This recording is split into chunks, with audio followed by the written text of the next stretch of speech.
Troisième version. Il fait nuageux et venteux. Donc c'est bien, il y a les deux notions. Hein. Le vent noir des anges. Donc là, vous reprenez le mot, hein, autrement, le vent noir des anges. La tristesse souffle. Alors là, il y a la desserte à dessert. Alors là, qu'est-ce que vous avez voulu dire? Souffle quoi? Souffle. La desserte, c'est quoi desserte? Souffle. Donc Dessa, il faut traduire, hein, c'est village. Village, il y en a qu'on dit bourgade, c'est bien aussi, pourquoi pas. Mais bon, on dit souvent c'était village en général. Souffle. Alors là, je pense que vous avez fait une erreur. Hein. On souffle la desserte, déserte. Déserte, c'est un adjectif. Donc on ne peut pas mettre souffle. Alors moi, je mettrais, à ce moment-là, s'il y a cette idée, je mettrais souffle sur le village désert de Sémar. Vous voyez? À ce moment-là, c'est intéressant parce que on n'est pas obligé de mettre au village de Sémar. Donc on enlève ça. La tristesse souffle sur le village désert de Sémar. Hein? Donc c'est joli aussi. Il fait nuageux et venteux, le vent noir des anges, la tristesse souffle sur le village désert de Sémar. C'est très beau aussi. Hein? Il fait nuageux et venteux, il fait, c'est un peu moins poétique, mais bon, mais c'est pas mal. Bon, quatrième version. Au village de Sémar, c'est intéressant, vous avez mis de l'autre côté, au début, pourquoi pas. Au village de Sémar, un nuage venteux, le nuage venteux, voilà, c'est pareil, le vent noir des anges, donc la tristesse souffle, se sent seul. Qui c'est qui se sent seul? C'est la tristesse ou c'est le village? Qui a fait cette version? C'est vous? Là, se sent seul, c'est qui? C'est la tristesse qui se sent seul, ou c'est le vent, ou c'est le village?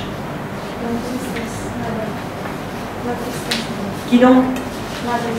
C'est la tristesse. Ah, c'est pas mal, la tristesse souffle.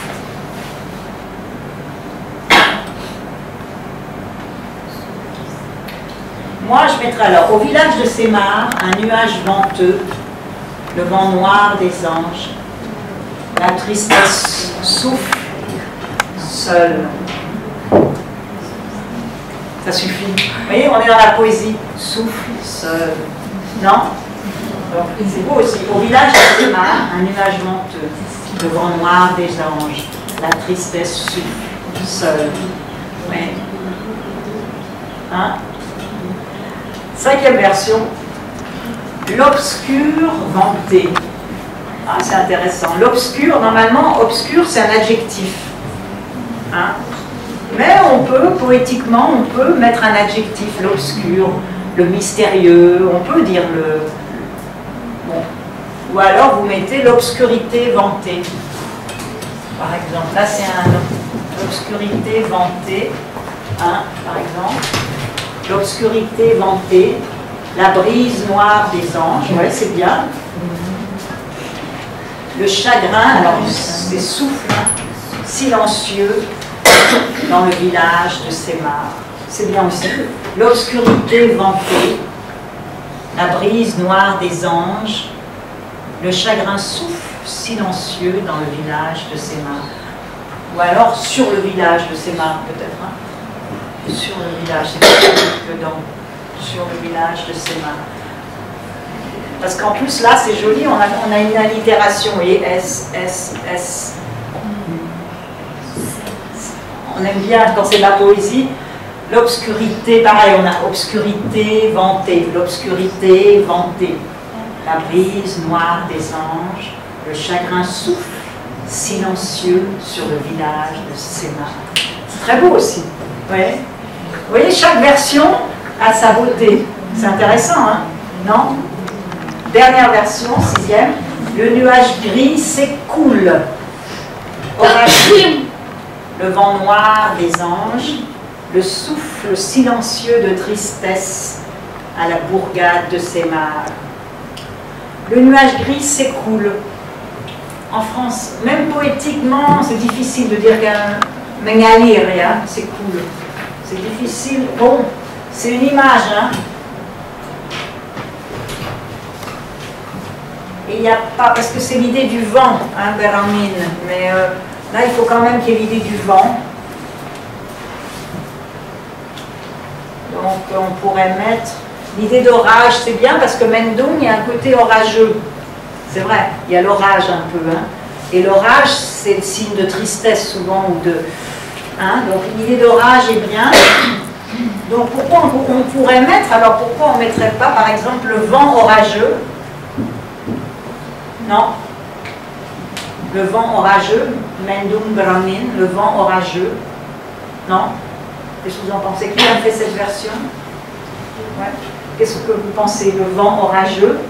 C'est on a l'idée de Mendung et le vent. Non. Ah oui, après on a le vent noir des anges, c'est un peu dommage, ouais. Qu'est-ce qu'on pourrait mettre? Reprendre l'idée d'orage, là. Il faut garder cette belle idée d'orage.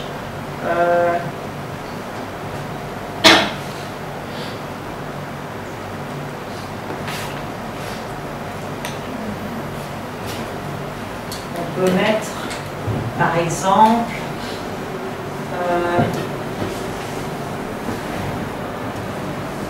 l'orage monté.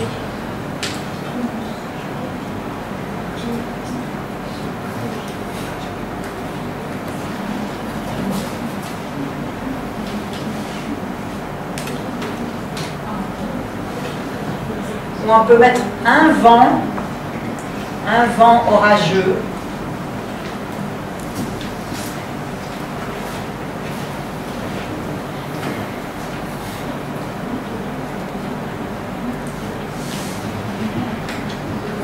Le vent noir, vous voyez, le vent noir des anges, ouais.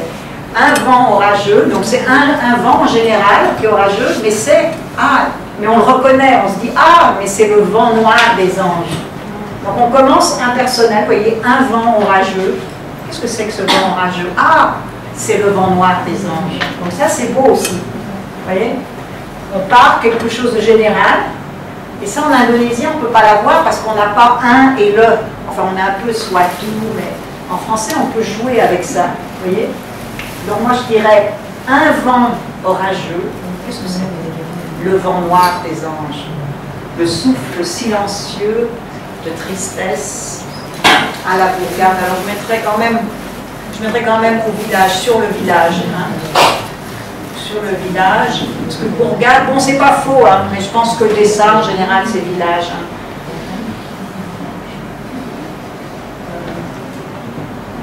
Sur le village de Semar, ou alors dans le village, vous n'êtes pas obligé, mais quand ça souffle, en général on souffle sur quelque chose, on ne souffle pas dans. Enfin, on peut souffler dans un ballon, mais on imagine que comme ça vient du ciel, ça souffle sur, non? Le vent qui souffle sur la ville. Hein? Donc plutôt sur. Hein?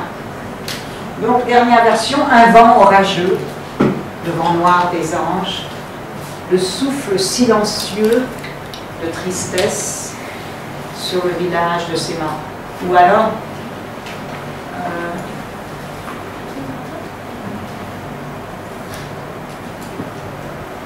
on pourrait mettre par exemple le silence souffle sa tristesse. Tristesse. Le silence, ça c'est poétique, le silence souffle sa tristesse. Donc c'est beau aussi, on a une allitération dans la poésie, tristesse. Le silence souffle sa tristesse sur le village de Semar. Donc, un vent orageux, le vent noir des anges. Le silence souffle sa tristesse sur le village de Semar. Vous voyez? On a plusieurs. Non? Donc moi je vais vous lire comment ils ont traduit, c'est pas moi qui ai traduit, en français. Vous allez voir, c'est encore une autre version. Je vais la marquer d'ailleurs.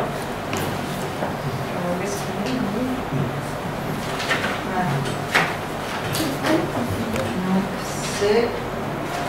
Et après, on va essayer. Est-ce qu'on décide de faire une version qui serait... Alors voilà comment c'est traduit. 7. Le ciel est couvert.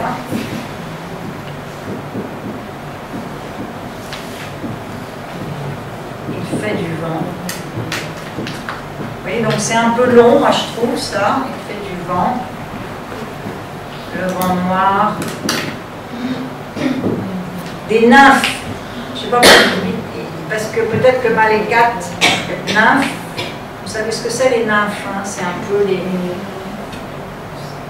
souffles tristement tristement, doucement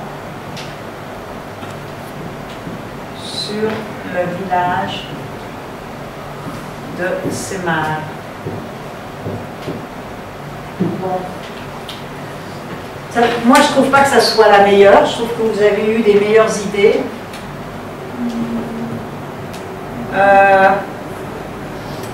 Vous voulez qu'on essaye de faire une version à partir de tout ça ou est-ce qu'on retiendrait? Le vent souffle sous le ciel couvert. Mendum Beramin, la première phrase. Un nuage venteux, le vent noir, la misère des anges. Bon, ça peut prendre beaucoup de temps, c'est comme vous voulez, on peut décider de faire une version. Vous avez noté toutes les versions que j'ai corrigées, hein. C'est très intéressant. Peut-être qu'après, vous avez noté toutes les versions, et après on peut dire que vous allez essayer de fabriquer celle que vous trouvez la mieux. En prenant, peut-être vous dites, le Mendum Beramin, le mieux c'est un vent orageux, ou bien le nuage venteux, ou le nuage, après deuxième partie, troisième partie, qu'est-ce que vous préférez? Vous voulez écrire toutes les versions, hein? C'est corrigé, hein? Vous pouvez lire ce que j'ai corrigé? Mais moi, je trouve que toutes sont intéressantes. Donc, on peut les garder comme ça, ou on peut décider de, à partir de toutes ces versions, d'en fabriquer une avec toutes les idées qu'il y a. Hein. Mais on ne va pas le faire maintenant, parce que, mais gardez-le pour vous, c'est intéressant. Non?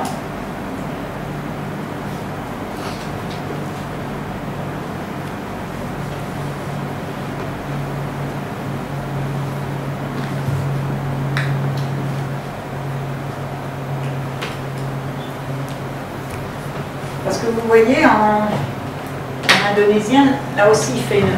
C'est dit, rembus sepi. C'est dit, rembus sepi. Donc, la tristesse souffle seule, c'est joli aussi, vous voyez, on a aussi ça. Le S souffle seul. La tristesse souffle seule.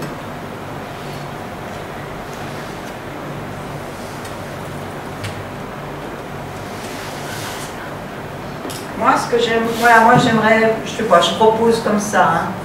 J'aime bien ça, je trouve un vent orageux,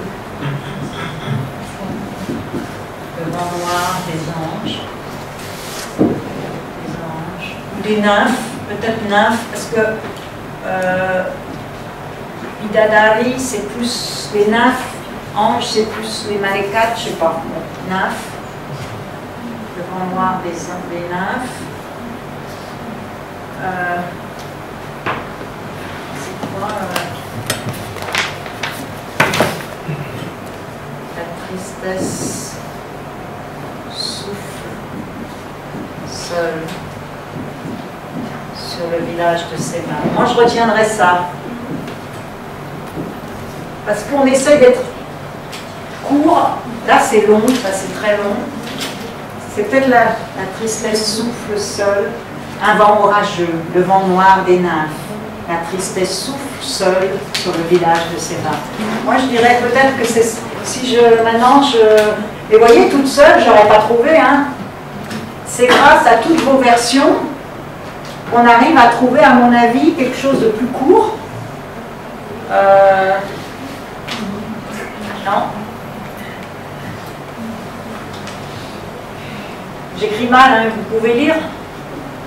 Hein, qui c'est qui peut lire la dernière version? Qui peut lire la dernière version?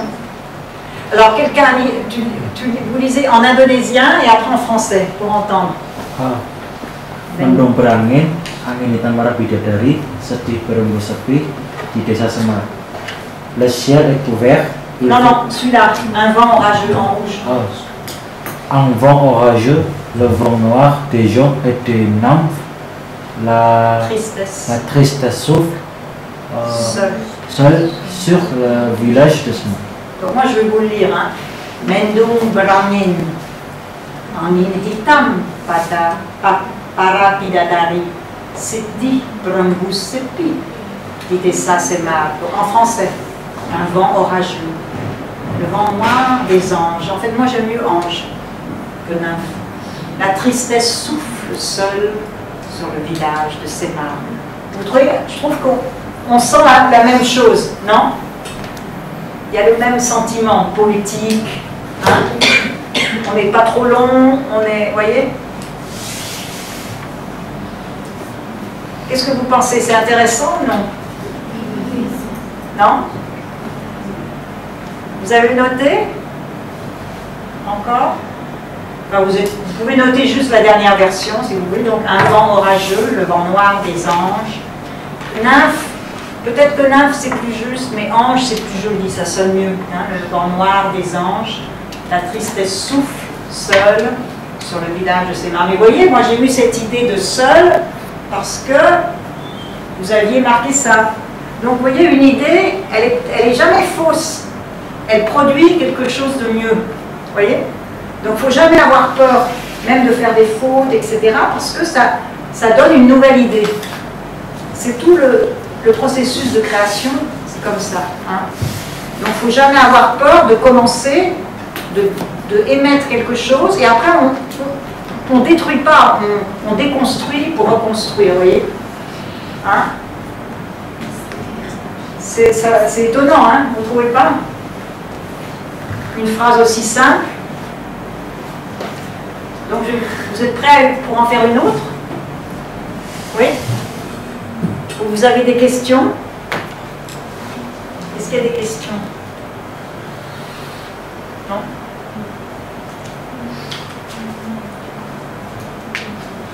Donc je vais vous en donner une autre. Donc je vais faire quelque chose de...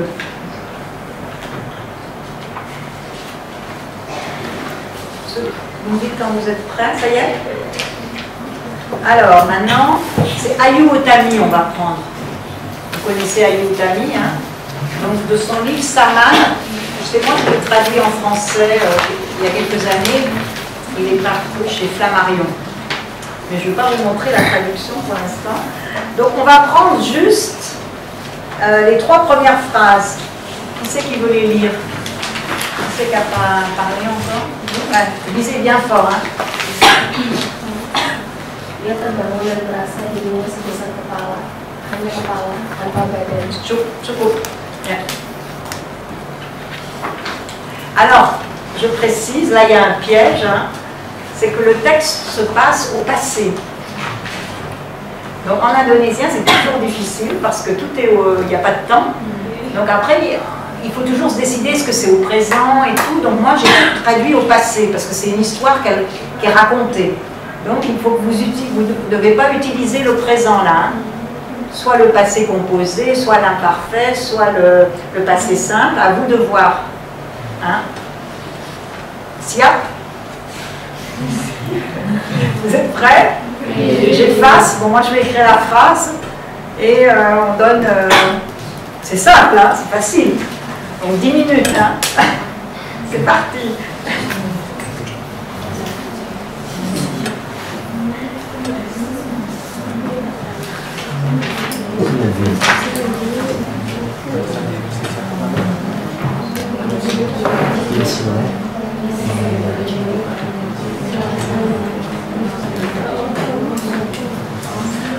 Je peux effacer, hein? Vous avez bien noté la dernière phrase, ouais.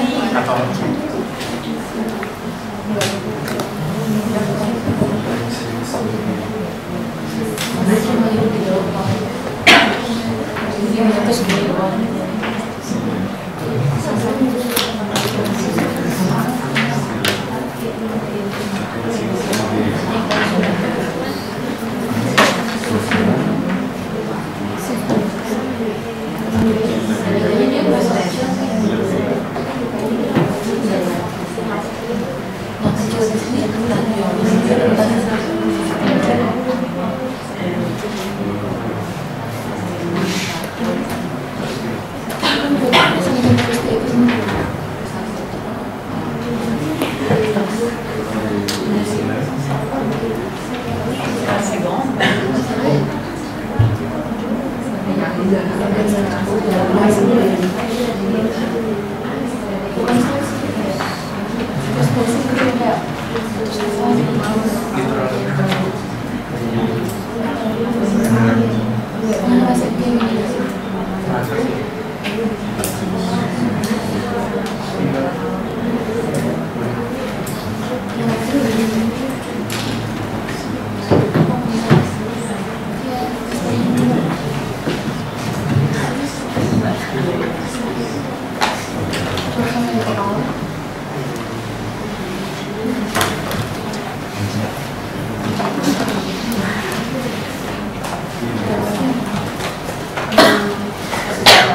Ouais, c'est un peu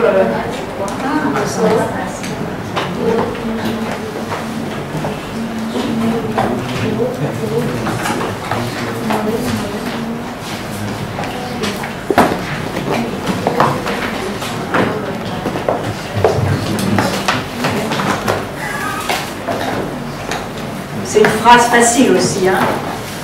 Vous avez vu toutes les possibilités tout à l'heure, c'est passionnant, hein.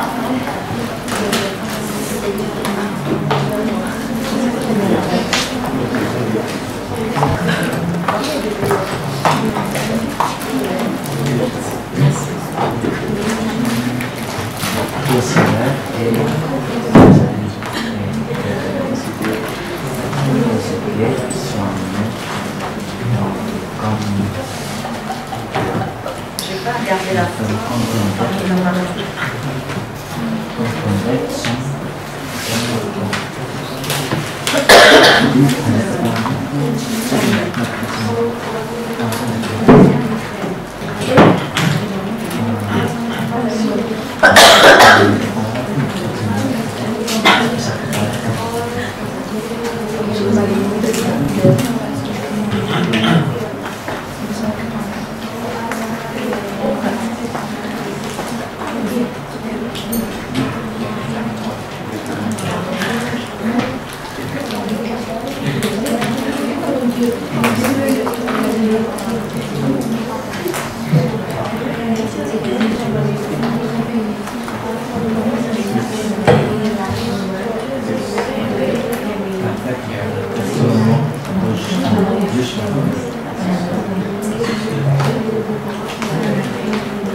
Le contexte, je vous explique le contexte, c'est dans l'histoire du roman. C'est un homme qui est un activiste. Il est fait prisonnier, il se bat contre les Saouites, les Kougounans Saouites. Il est fait prisonnier, il a été frappé, torturé, il est mis dans une prison, dans un trou noir, et quand il se réveille, voilà.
Ça c'est facile, non?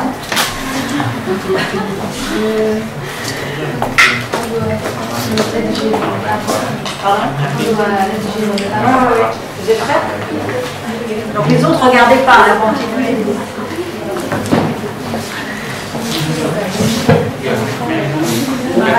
La numéro 1. Vous regardez pas là. C'est bien d'avoir des choses très différentes.